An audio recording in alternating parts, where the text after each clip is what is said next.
एक राजा ने अपने महामंत्री से कहा कि राज्य में जनता संपन्न है, इसलिए कर में की दर में वृद्धि करनी चाहिए, जिससे राजकोष में वृद्धि हो सके और हम जनता के कल्याण के लिए ज़्यादा धनराशि की व्यवस्था कर सकें। राजा से महामंत्री ने राजा से निवेदन किया कि महाराज, अचानक आपने कर में वृद्धि करने का विचार क्यों लाया? तो राजा ने बतलाया कि कल मैं अपनी दाढ़ी बनवाते समय नाई से पूछा कि हमारे राज्य में जनता सब खुशहाल है कि नहीं। तो नाई ने बताया कि महाराज, हमारे राज्य की जनता बहुत खुशहाल है, संपन्न है। सभी के पास कम से कम 10 तोला सोना और हजारों स्वर्ण मुद्राएं उनके पास उपलब्ध है। महामंत्री ने राजा साहब से 3 दिन का समय मांगा कि वह देश के वास्तविक स्थिति का पता लगाकर आपको अपने विचार बताएंगे। 3 दिन बाद दरबार में उस नाई को राजा साहब के सामने प्रस्तुत किया जाता है। राजा साहब वही सवाल कि हमारे राज्य की जनता कैसी है।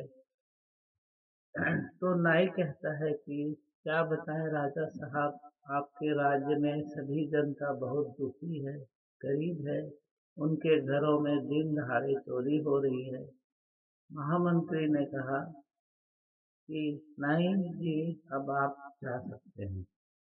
राजा साहब कहते हैं कि आज से 3 दिन पहले यही नाई कह रहा था कि जनता बहुत खुश है, प्रसन्न है, संपन्न है। सबके पास 10-10 तोला सोना और हजारों स्वर्ण मुद्राएं हैं। और आज यह कह रहा है कि जनता दुखी है, परेशान है और गरीब है। राजा साहब चिंतित हो जाते हैं। तब महामंत्री कहते हैं कि राजा साहब, मैंने पिछली रात राज्य के सैनिक को नाई के घर में भेजा था और उनके घर में उनके स्वर्ण मुद्रा और स्वर्ण चांदी को चोरी करके लाने के लिए आदेशित किया था। सैनिक उनके घर गए तो उनके घर से 10 तोला सोना और 2000 स्वर्ण मुद्राएं उनके तिजोरी से मिला।